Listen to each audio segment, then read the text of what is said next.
लोकसभा में 99 से सीधे 0 हो जाएगी कांग्रेस। ये आज की डिबेट का सबसे बड़ा सवाल है, क्योंकि जिस तरीके से चुनाव में कांग्रेस पार्टी ने एक वादा किया था कि सालाना वो 1 लाख रुपए जो है वो खटाखट सबके खाते में जाएंगे, लेकिन वो वादा पूरा नहीं किया, जिसको लेकर अब एक जनहित याचिका इलाहाबाद हाई कोर्ट में दायर कर दी गई है। इस पूरे मुद्दे पर विस्तार से बातचीत करेंगे वरिष्ठ पत्रकार अजय जी मेरे साथ हैं। अजय जी, बहुत बहुत स्वागत है आपका।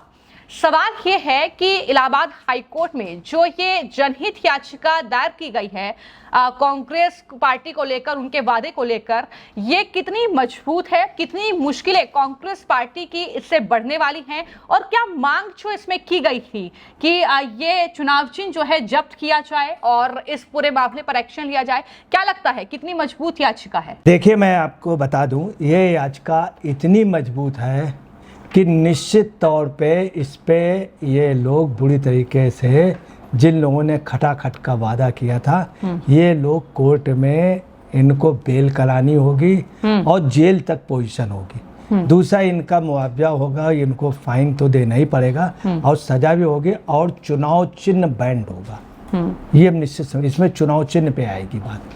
चूँकि है क्या, इसमें जो टेक्निकल बात ये है कि जिसने याचिका, जनहित याचिका दायर की, भारती सिंह, इनके बारे में बताते हैं, ये फतेहपुर के। तो इनके साथ जो एडवोकेट हैं ओपी सिंह, जिनको शांति भूषण कहते हैं, सेकंड शांति भूषण, उन्होंने दायर की। अब क्या है, 99 सांसदों के लिए जो कांग्रेस के जीत करके आए, इसमें क्या है कि इन लोगों ने बाकायदे एक लेटर दिया है और सबको एक फॉर्म भरवाया है। फॉर्म के अलावा जगह जगह लेटर था जिसमें बारकोड था और उसमें नाम थे, आपका क्या नाम है, कौन क्या विधानसभा है और कौन सा बूथ है, ये सब।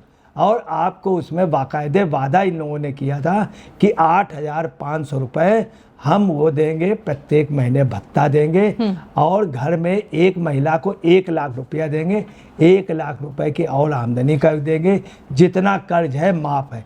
इसके अलावा भी तमाम घोषणाएं थी। उसमें बाकायदे राहुल गांधी के साइन थे और कांग्रेस पार्टी के अध्यक्ष खड़गे, अब मेन चीज़ अध्यक्ष के साइन थे। उसमें उनका बारकोड था, चुनाव चिन्ह था। इसके अलावा उन्होंने फॉर्म दिए, लोगों से लिए, ये भी चलिए कोई बात नहीं। उसमें काउंटर फाइल भी था। मेन चीज़ होता है काउंटर फाइल का, वो रसीद जो है काउंटर फाइल की है, उसमें बाकायदे दस्तखत और सब नाम लिखा हुआ है। पार्टी में बाकायदे घोषणा हुई, तमाम रैलियों पे हुई, इनके जगह जगह बूथ पे आम पब्लिक को था कि पैसा मिल जाएगा। वो फॉर्म में भी लोगों ने 200 रुपया, 300, 400 रुपया दे के लिया, और उसकी डेट दे गई थी, जो ही चुनाव होगा खटाखट पैसे आएंगे। ये स्वयं राहुल जी ने बोला था इनकी रैली में, तमाम लोग खटाखट पैसे आएंगे। वो खटाखट आप समझ लीजिए, पब्लिक भूली नहीं, वो खटाखट गई वहाँ पर, उसने वोट डाल दिया।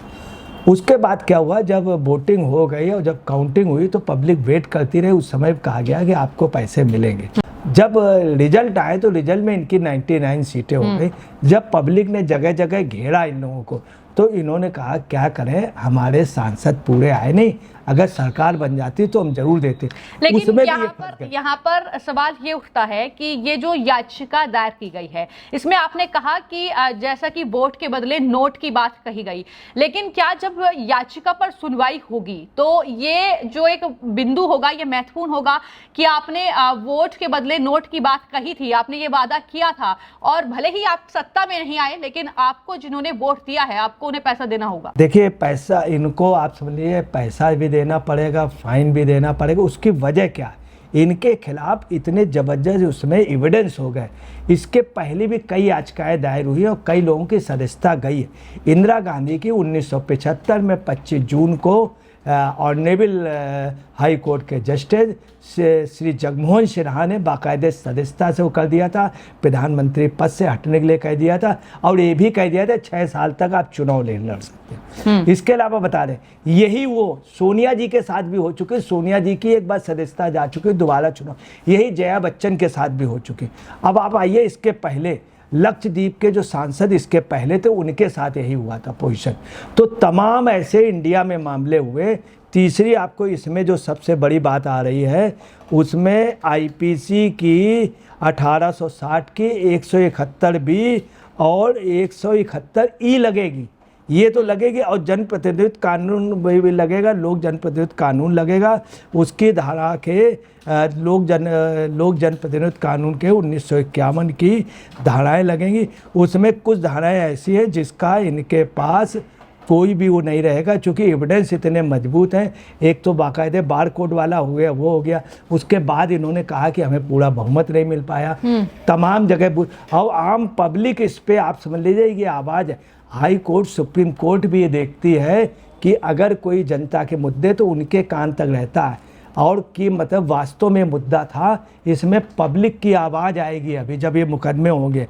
यानी आप कह रहे हैं कि जो है जनता भी अब इसके खिलाफ जो है आवाज उठाएगी। लेकिन यहाँ पर एक और बिंदु है इसमें, वो ये कि जब चुनाव हो रहे थे तो 2 मई को बाकायदा ये भी जानकारी है कि चुनाव आयोग ने एक एडवाइजरी जारी की थी तमाम राजनीतिक दल को, लेकिन कांग्रेस पार्टी ने इसके बावजूद भी उस एडवाइजरी को नहीं माना। तो ये भी क्या एक महत्वपूर्ण पॉइंट इस पूरे मामले में रहेगा? निश्चित तौर पर होगा। मैं आपको बता रहा हूँ, जनहित याचिका में खासियत होती है, जो दायर कर लाओ वापस भी ले ले, अपना खुद हट जाए तो भी जनहित याचिका। तो ऐसा नहीं हो सकता इसमें कोई बार्गेनिंग हो जाए, नंबर 1। नंबर दूसरा ये है, इसमें इलेक्शन कमीशन भी पार्टी होगा, और मैं आपको बता रहा हूँ इसमें इलेक्शन कमीशन से बहुत वैसे पूछा जाएगा कि आपने अभी तक कार्रवाई क्यों नहीं की। 2 मई को आपने आपने एक सब जगह अपना नोटिस भेजा था और सब पार्टी को हिदायत दी थी, तब आपने इतना क्यों किया? अब आपको बता रहे इन्होंने इस कारण नहीं किया क्योंकि इलेक्शन कमीशन का इलेक्शन के समय प्रभावी होता। उसके बाद चूंकि उनके पास इतने वो नहीं है, इतने उनके पास सिस्टम नहीं है जिससे वो कर सके। ये भी एक कटु सच है, और उन्होंने नहीं किया। जब कोर्ट पूछेगा तो इनको इसके पहले आप निश्चित तौर पे समझ लीजिए कि ये इनको निश्चित तौर पे इन पार्टी के लिए नोटिस इशू करेगा इलेक्शन का विषय, इनसे जवाब लेगा, और जवाब के बाद अपने से बचने के लिए, और अगर ऐसा नहीं हुआ तो इलेक्शन कमीशन उसमें खड़ा कर दिया जाएगा कोर्ट में। ऐसे 2-3 एग्जाम्पल हुए। मैं आपको बता दूं, अभी कोरोना काल पे भी जब इलेक्शन पे सुप्रीम कोर्ट ने बहुत बुरी तरीके से इलेक्शन कमीशन को झाड़ा था। बाद में सुप्रीम कोर्ट ने जब इलेक्शन कमीशन को लगा तो उस खैर हमारे ऑनरेबल जजों ने फिर उनको एक रियायत भी हल्की सी उनको की। अब इसमें मेन बात क्या आएगी? सबसे मेन बात आ रही भारतीय दंड संहिता की 1860 की वो जो धारा 171 भी 171 के अलावा चुनाव प्रतीक आदेश और चुनाव प्रतीक अधिनियम जो है 1968 के, उसमें मैं आपको बता रहे 16A के तहत निश्चित तौर पे इनका जो सिंबल है सीज हो जाएगा। सिंबल निश्चित तौर पे सीज होगा। यानी आप ये कह रहे हैं कि कांग्रेस पार्टी ने जो ये हथकंडा अपनाया कि वोट लेने का, कि एक वादा कर दिया, सत्ता में नहीं आए और अब ये कह दिया कि हमारा वादा जो है वो पूरा नहीं होगा क्योंकि हम सरकार में नहीं आए। लेकिन ये जो कांग्रेस इतने हल्के में इस पूरी चीज को ले रही है, अब ये जनहित याचिका जिसमें उनके चुनाव चिन्ह को जो है रद्द करने की मांग की गई है, जब्त किया जाए, रजिस्ट्रेशन जो है पार्टी का वो रद्द किया जाए, 99 सांसदों को अयोग्य घोषित किया जाए। अगर ये याचिका पर सुनवाई होती है, और कहीं ना कहीं कांग्रेस पार्टी के लिए तो ये सबसे मुश्किल जो कहीं ना कहीं एक तरीके से दौर रहेगा। देखिए मैं आपको बता दूं, सुनवाई तो इसमें होगी, हो सकता है ये याचिका मान लीजिए खारिज हो जाए। सुनवाई चूंकि जनहित याचिका ये लोग के उससे जुड़ा हुआ मामला, अगर ये याचिका खारिज भी होगी तो कई बार ये याचिका दायर भी हो सकती है क्योंकि जनहित याचिका। दूसरे बार इलेक्शन अगर नहीं होगी तो इलेक्शन कमीशन को ये पार्टी बना के कर लेंगे।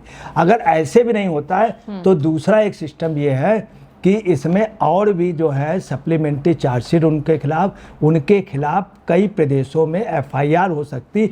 इसमें भी पब्लिक एफआईआर करेगी। जब पब्लिक एफआईआर करेगी तो पब्लिक की एफआईआर निश्चित तौर पे होगी, परंतु वो डायरेक्ट कोर्ट नहीं चली जाएगी। ऐसा नहीं कि सुप्रीम कोर्ट चली जाए, मगर जब पब्लिक की जब एफआईआर कई राज्यों से होगी तब ये होगा कि सारे मामले को एक जगह लिया जाएगा, कोई एक कोर्ट सुनेगी। और सुप्रीम कोर्ट में जब भी ये मूव होगी तो निश्चित तौर पे फर्स्ट उसमें अगर रिजेक्ट भी हो जाती तो भी इसमें फाइन भी नहीं लगेगा कि अगर ये याचिका आपने क्यों दायर की, इसमें फाइन। अब ये आया कि अगर याचिका दायर होती तो याचिका में हो सकता है बाद में पार्टी कमज़ोर पड़ जाए, कुछ भी हो जाए, इतनी बड़ी राजनीतिक पार्टी है। तो आपको बताना निश्चित तौर पे इनके लिए जो काउंटर फाइल है रसीद वो सबसे ज़्यादा, उसके बाद जो बयान है कि हमारी बहुमत पे नहीं आया, और इन्होंने ये भी कहा उसके बाद कि जब बहुमत पे आ जाएंगे तो करेंगे, वो आश्वासन इनके लिए आप समझ लीजिए बहुत ज़्यादा हो जाएगा। अध्यक्ष को इसमें निश्चित तौर पे कोर्ट पे खड़ा होना पड़ेगा, इसमें एफिडेविट देना पड़ेगा। इन्होंने जो ही ये एफिडेविट फाइल करेंगे उसके बाद इनके फंसने की संभावना निश्चित हो जाएगी, क्योंकि ये जन भावना से जुड़ा हुआ मुद्दा है और जन भावना से जुड़ा।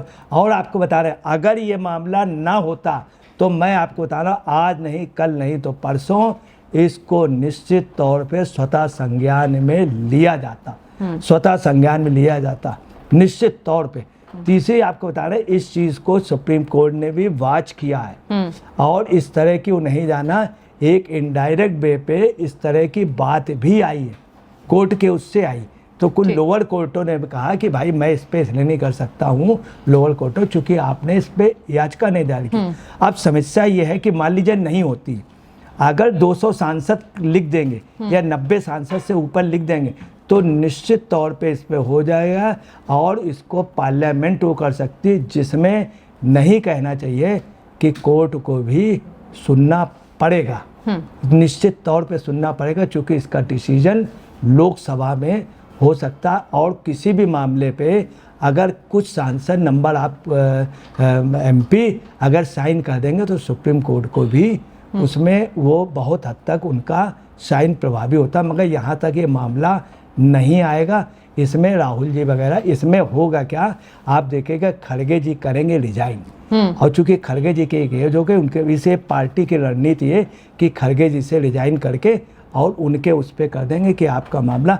मगर इसमें राहुल की इमेज डाउन होगी और ये पार्टी के अगर 99 सांसदों की सदस्यता जा सकती है। मगर आप देखें वहीं इंदिरा जी की सदस्यता गई, राजीव गांधी गई, इनकी सोनिया जी की गई, फिर सोनिया जी मिड चुनाव लड़ी थी रायबरेली से जिसमें विनय कटियाल लड़े थे, जया बच्चन की गई और साथ में इनकी राहुल जी की भी इसके पहले गई थी। और इन्हीं सब बातों की वजह से लक्षद्वीप के सांसदों के कई, दूसरा ब्रिटेन में 34 सांसदों की जा चुकी है, अमेरिका में इसमें एक बार 89 सांसदों की जा चुकी, पाकिस्तान में 86 सांसदों, तमाम देशों में सदस्यता गई है। जिसने ये केस लड़ा है उनको सेकंड शांति भूषण कहते हैं, शांति भूषण ने ही इंदिरा गांधी की सदस्यता छीनी थी कोर्ट से। ठीक, तो इस पूरे मामले को लेकर आपने वरिष्ठ पत्रकार अजय जी को सुना। उनका ये कहना है कि जो जनहित याचिका, ये खटाखट जो पैसे डालने का वादा, 1 लाख रुपए सालाना देने का वादा जो कांग्रेस ने किया था, इसमें कांग्रेस की मुश्किलें काफी ज्यादा बढ़ने वाली हैं, क्योंकि जन भावना से जुड़ा ये मुद्दा है।